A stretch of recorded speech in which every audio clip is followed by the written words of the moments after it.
I begin with an all-over base coat of Phantom Violet, covering the entire Mew figure. This sets a unified shadow tone and gives us a strong foundation to work from.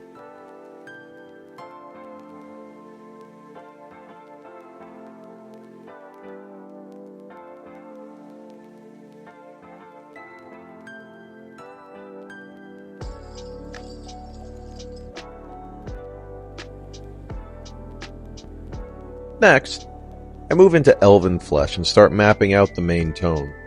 This layer will cover roughly 90% of the model, intentionally leaving the Phantom Violet visible in the deepest recesses.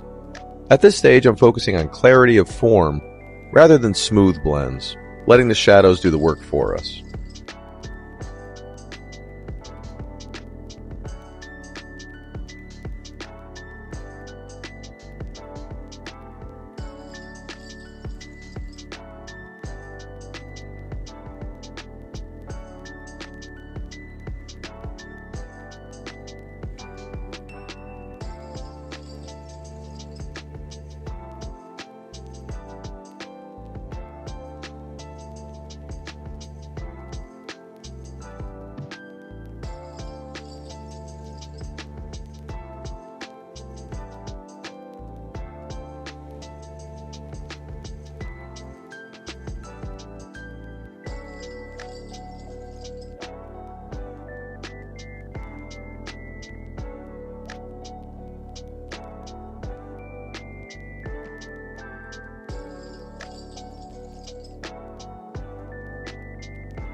To start pushing the light, I mix white into the Elven Flesh and apply my first highlight pass. I place this over the previous layer, but with reduced coverage, following the natural planes and contours of the sculpt. Think of this step as defining light shapes rather than blending, setting up a cel-shaded structure that we'll refine later. Continuing from the previous step, I focus in on the highlights, especially around the face. I reinforce the light on the tip of the nose, the bridge of the forehead, around the eyes, and along the curvature of the tail. These areas naturally catch the most light, so this is where we want our highlights to feel intentional and confident.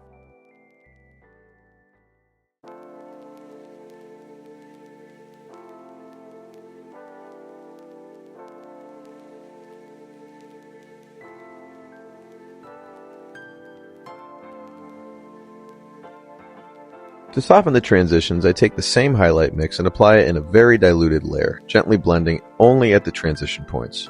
The goal here isn't to lose the defined shapes we've created, but to slightly smooth the handoff between tones while keeping that cel-shaded structure intact. Next, I add even more white into the mix and very thinly apply a max highlight. At this stage, I reduce the area of coverage even further, placing this only on the most forward-facing and raised points to really sell the light.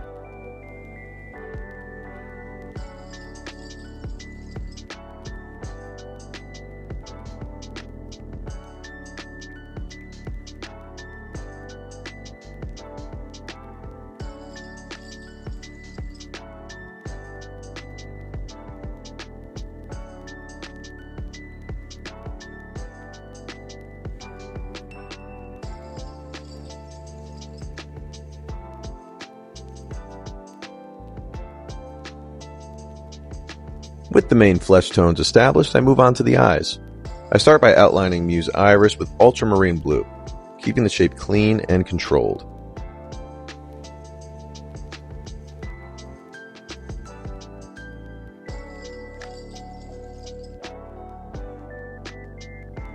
Then I introduce Arctic Blue into the Ultramarine and apply this as a midtone within the iris.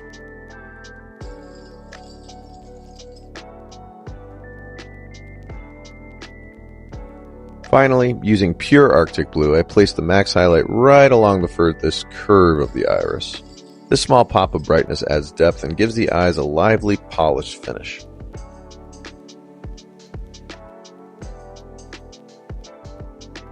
With Fang White, I map out the whites of the eyes and place a small point of light inside each pupil.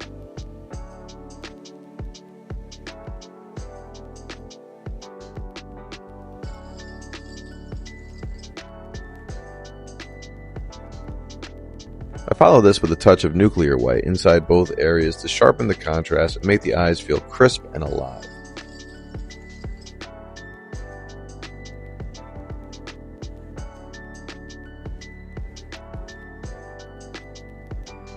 Next, I move on to the magical effect behind Mew.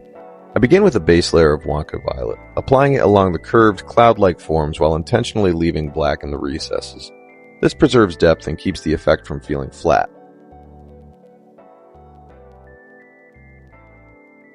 To build the light, I mix Wonka Violet with Ultramarine Blue and begin highlighting, reducing the area of coverage as I go. I'm careful here not to overpower the figure. Mew is still the focal point, so these highlights stay controlled and secondary.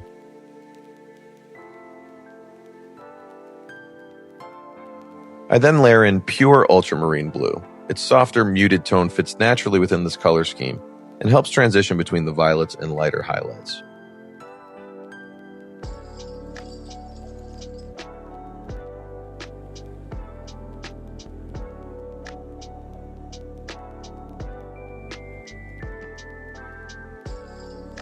With a bit of Arctic Blue, I start sketching in sharper highlights to follow the curvature of the forms, giving the effect more shape and dimension. Over Mew's left shoulder, I keep these highlights cooler to reinforce the lighting direction.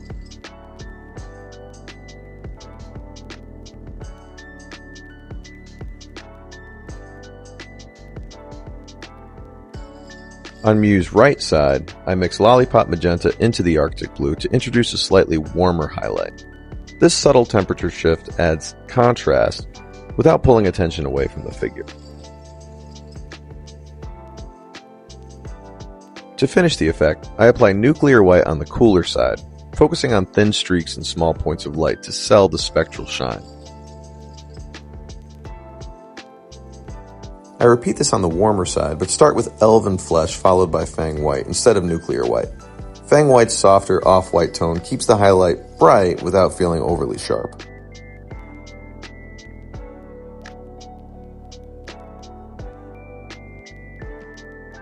Moving over to the card itself, I switch to the airbrush. I mix 2 drops of acrylic thinner to 3 drops of paint, give it a quick stir, and apply a base coat of Wonka Violet to the face of the card. You can absolutely do this with a brush.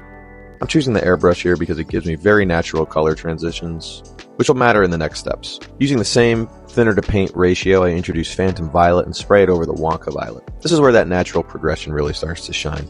The colors work together smoothly without harsh transitions or visible brush strokes. Not to say this can't be done by hand, it just takes more time, and I think I hear my kids waking up.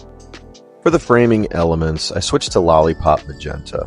I apply this between the card face and the border, around the interior frame surrounding Mew, and along the outer border of the card. This color works as an excellent undertone for the yellow that will finish these areas.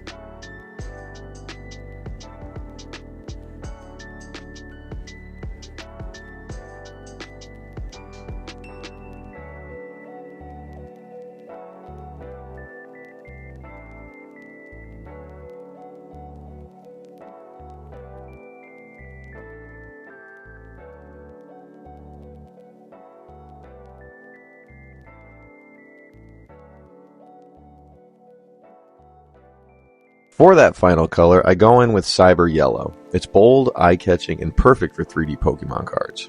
I carefully apply it to both in the inner and outer borders, taking my time to keep the edges clean and crisp.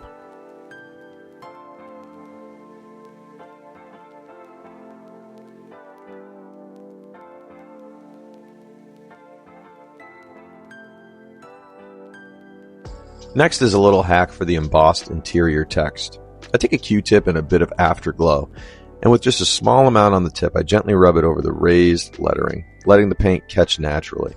You can always build this up slowly. For any tight areas the Q-tip can't reach, I'll refine them with a thin brush. And there we have it, our finished 3D Mew card. Thanks so much for hanging out and painting along with me today.